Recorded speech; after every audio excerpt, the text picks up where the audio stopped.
नमस्कार, SM plus के हलचल दिन भर में आपका स्वागत है। मैं हूं गौरवी वैष्णव। सबसे पहले खास हलचल पर एक नजर।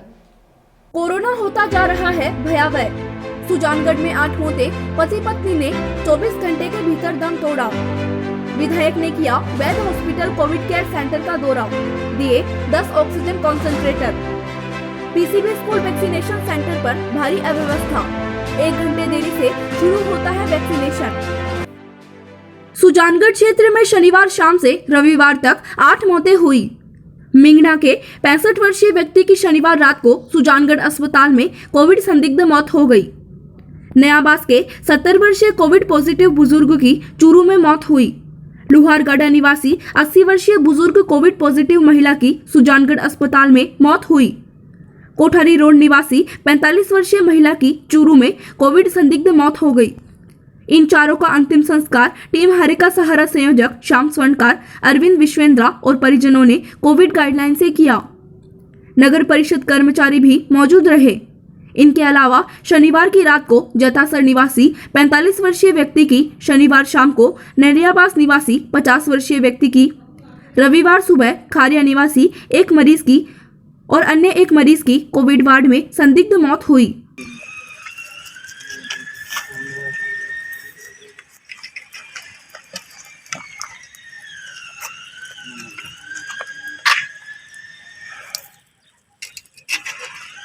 यह खबर कोरोना के भयावहता को दिखाने वाली है, लेकिन आप सावधान हो जाएं, इसलिए दिखाना जरूरी है। सुजानगढ़ के एक परिवार पर कोरोना कहर बनकर टूटा। अदृश्य कोरोना एक हफ्ते में परिवार के 3 जनों को लील गया। कोठारी रोड पर रहने वाले राकेश लूनिया की सास का कोविड संदिग्ध हालत में 8 मई को निधन हो गया। इसके बाद राकेश और उनकी पत्नी ने कोरोना टेस्ट करवाए, जो नेगेटिव आए। 12 मई को तबीयत बिगड़ जाने पर दोनों को सुजानगढ़ के राजकीय अस्पताल में भर्ती करवाया गया। सीटी स्कैन में सरिता का स्कोर 25/25 आने पर डॉक्टर दिलीप सोनी ने फेफड़े पूरी तरह डैमेज बताए और उन्हें चूरू रेफर कर दिया। बेटा गौरव उन्हें चूरू लेकर गया। राकेश का सीटी स्कैन स्कोर 14/25 आया था, लेकिन शनिवार को उनकी मौत हो गई। गौरव अपनी मां को रिश्तेदारों को संभलाकर पिता का दाह संस्कार करने सुजानगढ़ आया और वापस मां को संभालने चूरू चला गया। अभी 24 घंटे भी नहीं बीते थे कि सरिता का भी चूरू में निधन हो गया। रविवार को उसी जगह गौरव ने अपनी मां का अंतिम संस्कार किया। परिवार के 3 जनों को एक हफ्ते में खोने के बाद गौरव की आंखें पथरासी गई। गौरव के परिवार में उसकी बहन निवेदिता है, जिसका भी यह खबर सुनकर बुरा हाल है। मूल रूप से चाड़वास के राकेश लूनिया और सरिता लूनिया की 20 जून को वैवाहिक वर्षगांठ थी।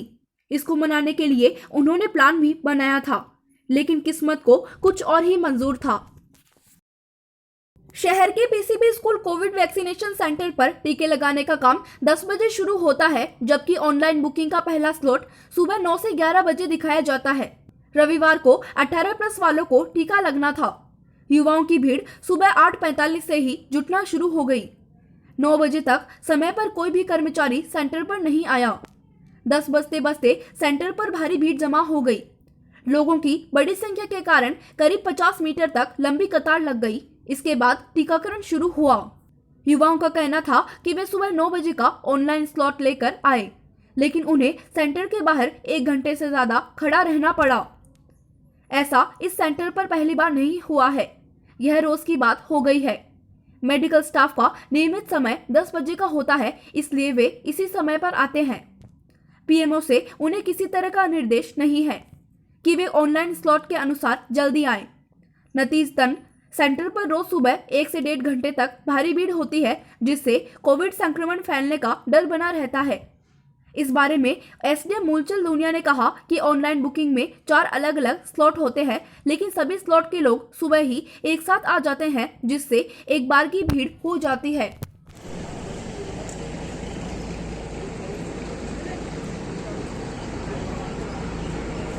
वैक्सीनेशन का टाइम ऑनलाइन बुकिंग के अंदर है। रजिस्ट्रेशन में 9 से 11 बजे का आता है फर्स्ट टाइम के लिए। तो लोग यहाँ पे 9:15 से ये देखते हैं कितनी लंबी लाइन लीजिए दोनों तरफ, लोगों में कितना जोश है।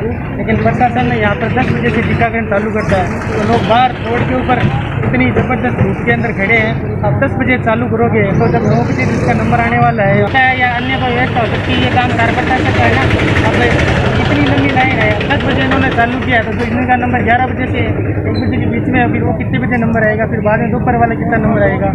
तो 9 बजे से चालू करने का सिस्टम है, तो यहाँ 10 बजे चालू क्यों कर रहे हैं? इतनी ज़्यादा धूप हो रखी है और प्रशासन ने पहले तो 9 बजे का बोला था और अब 10 बज गए, अभी तक अब चालू किया है टीका लगाना। और माताएं बहनें देखिए धूप के अंदर खड़ी है, तो इनके भी क्या है कि छांव की व्यवस्था करनी चाहिए और यहाँ पे जो भी व्यवस्था सरकार की तरफ से हो वो पूरी व्यवस्था करनी चाहिए। मैं तो प्रशासन से निवेदन करता हूँ कि सभी का ख्याल रखें, सभी का ध्यान रखें। 18+ के जो वैक्सीनेशन का जो कार्यक्रम चल रहा है उसमें एक्चुअली क्या था कि टाइम का स्लॉट होता है 9 से 11, 11 से 1, 1 से 3, 3 से 5, इवनिंग 5 बजे तक जिन लोगों ने अपना रजिस्ट्रेशन करवा रखा है उन सबको वैक्सीन लगती है। लेकिन एक्चुअली होता क्या है कि सभी लोग एक साथ मॉर्निंग में ही आ जाते हैं। अब अगर आप जाकर के देखोगे उस सेंटर को, वैक्सीनेशन सेंटर को, वहाँ पर बिल्कुल खाली मिलेगा। तो मेरी तो यही अपील है कि जो टाइम शेड्यूल जो आप लेते हो उसके अकॉर्डिंग आए तो कोई भीड़ नहीं रहेगी। आज सुजानगढ़ पीसीबी में जो कि उप जिला अस्पताल के अधीन आती है, यहाँ पर 400 लोगों को वैक्सीनेशन का रजिस्ट्रेशन हुआ था और उनको फिलहाल लग रहा है। बाकी हमारा जो दूसरे जो वैक्सीनेशन सेंटर है वहाँ पर भी ये चल रहा है। बिल्कुल लोग जागरूक हो गए हैं, सभी वैक्सीनेशन लगवाना चाह रहे हैं। सबको पता है कि वैक्सीनेशन बहुत बड़ा उपाय है एक तरीके से। लेकिन जैसे जैसे हमारे पास वैक्सीनेशन की अवेलेबिलिटी आती है उसके अकॉर्डिंगली हम शेड्यूल करते हैं। हम 45+ वालों का भी ध्यान रख रहे हैं, फ्रंट लाइन वर्कर्स हैं उनका भी ध्यान रख रहे हैं, और जैसे जैसे वो आती है हम शेड्यूल तय करते हैं और सभी को हम लगाने का प्रयास कर रहे हैं। विधायक मनोज मेघवाल ने रविवार को बैध हॉस्पिटल कोविड केयर सेंटर का दौरा कर व्यवस्थाएं देखी। विधायक ने बताया कि बगड़िया अस्पताल को राज्य सरकार से 20 ऑक्सीजन कॉन्सेंट्रेटर और भेजे गए हैं। भामाशाह ने 6 कॉन्सेंट्रेटर दिए हैं, इसलिए अब अस्पताल में इनकी संख्या 36 हो गई है। उन्होंने कहा कोविड केयर सेंटर में 10 कॉन्सेंट्रेटर और आमजन के सहयोग से 9 ऑक्सीजन सिलेंडर रखवाए गए हैं, जिससे यहां आने वाले कोविड संक्रमित और संदिग्ध मरीजों का बेहतर इलाज हो पाएगा। मेघवाल ने कहा हमारी पूरी प्रशासनिक और मेडिकल टीम लगातार प्रयास कर रही है कि जल्दी ही कोरोना पर नियंत्रण किया जा सके। उन्होंने SDM Moolchand लूणिया, PMO Suresh Chand Kalani, doctor Dilip Soni और आयुक्त सोहनलाल नायक को आवश्यक दिशा निर्देश दिए। इस दौरान कांग्रेस के विद्याधर बेनीवाल, इद्रिश गौरी, बजरंग सैन सहित कार्यकर्ता मौजूद रहे। जी, हमने जब इसको शुरू किया था अभी पिछले हफ्ते, तो उस समय सबसे बड़ी दिक्कत ये आ रही थी कि बाकी सारी सुविधा यहाँ थी पर ऑक्सीजन की यहाँ व्यवस्था नहीं थी। और दूसरा कारण ये था कि जो अपना हॉस्पिटल है, राजकीय हॉस्पिटल, वहाँ भी अपने पास एक्स्ट्रा सिलेंडर नहीं थे कि वहाँ से यहाँ भिजवाए जा सकें। इन 3-4-5 दिनों में हमने प्रयास किए, सरकार तक बात पहुँचाई, भामाशाह तक अपनी बात रखी, तो उन्होंने इन 4-5 दिनों में 36 ऑक्सीजन कंस्ट्रक्टर यहाँ उपलब्ध करा दिए अपने को। उनमें से कुछ यहाँ भिजवा दिए उन्होंने, कुछ वहाँ रहेंगे। तो उसके बाद में अब ये डॉक्टर्स आराम से यहाँ पेशेंट शिफ्ट कर सकते हैं, क्योंकि उनके पास में सबसे बड़ी जो दिक्कत आ रही थी ऑक्सीजन की, वो ऑक्सीजन अब यहाँ मिल गई है इनको।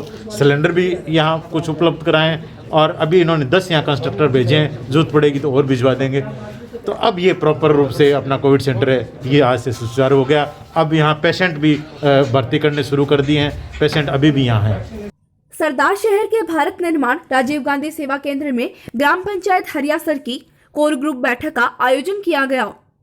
बैठक में उपखंड अधिकारी रीना छीपा, डीवाईएसपी नरेंद्र शर्मा, विकास अधिकारी दुर्गाराम पारिक, सरपंच, पटवारी, ग्राम विकास अधिकारी, कृषि पर्यवेक्षक और स्कूल के प्रधानाध्यापक सहित गांव के कई गणमान्य व्यक्ति मौजूद रहे। बैठक में सरपंच रामलाल मेघवाल ने बताया कि गांव में 2 बार हाइपोक्लोराइड का छिड़काव करवा दिया गया है। गांधी विद्या मंदिर द्वारा निर्मित काढ़ा पिलाया गया है और हाइपोक्लोराइड अभी ग्राम पंचायत में उपलब्ध है। जहां भी आवश्यकता होगी वहां और छिड़क दिया जाएगा।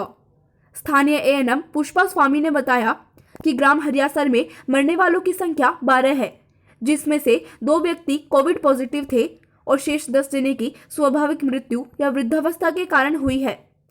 उन लोगों में कोरोना के लक्षण नहीं पाए गए और अधिकांश मृतकों की उम्र 70 वर्ष से या इससे अधिक है। कोर कमेटी अध्यक्ष ललित शर्मा ने भी जानकारी दी।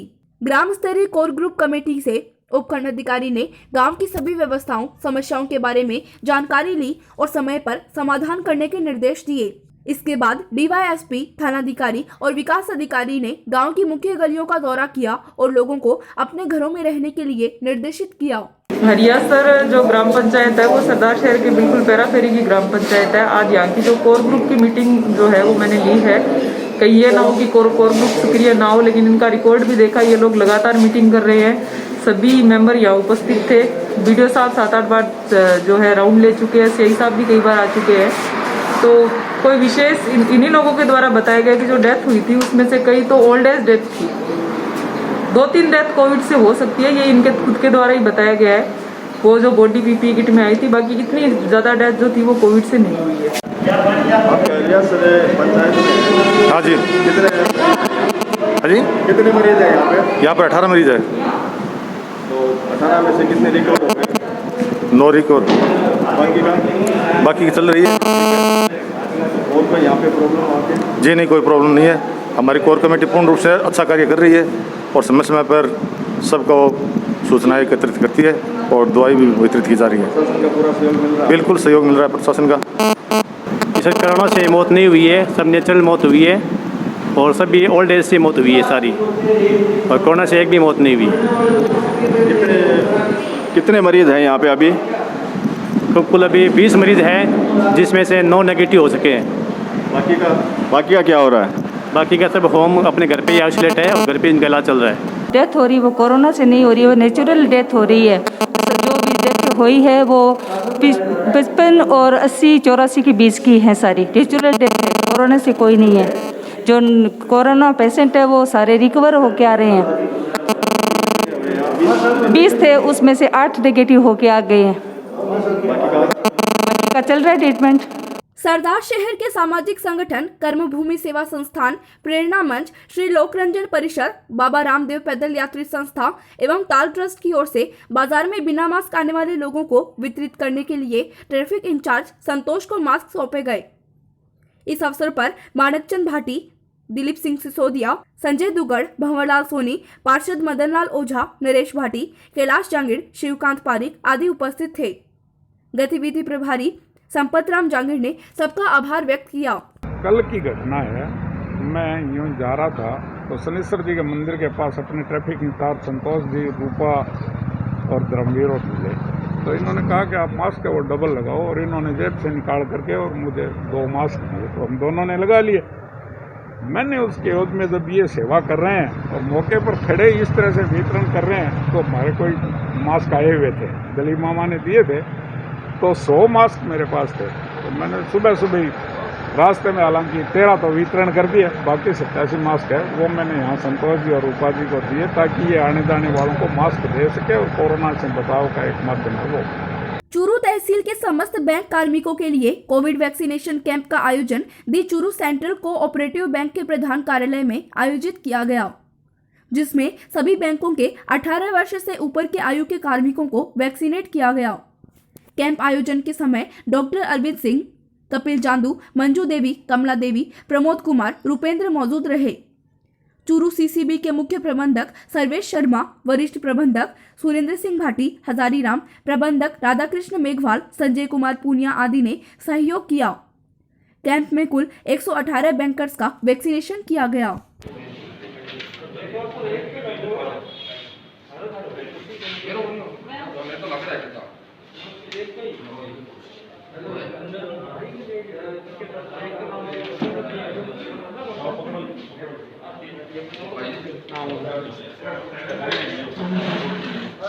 सरदार शहर प्रशासन को सरदार शहर के प्रवासी HFCL के MD महेंद्र नाहटा ने 20 ऑक्सीजन कॉन्सेंट्रेटर और प्रवासी जुगल किशोर बैत ने 10 ऑक्सीजन कॉन्सेंट्रेटर भेजे हैं, जिनमें से 20 ऑक्सीजन कॉन्सेंट्रेटर प्रशासन द्वारा BCMHO को सौंपे गए।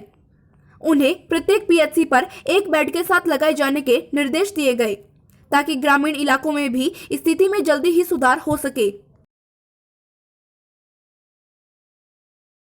ये था SN प्लस का खास बुलेटिन हलचल दिन भर। टीवी पर देखने के लिए शेखावाटी केबल नेटवर्क के चैनल संख्या 153 पर जाएं। सोशल मीडिया पर हमसे लगातार जुड़े रहने के लिए हमारे YouTube और Facebook पेज को सब्सक्राइब और लाइक करें। नमस्कार।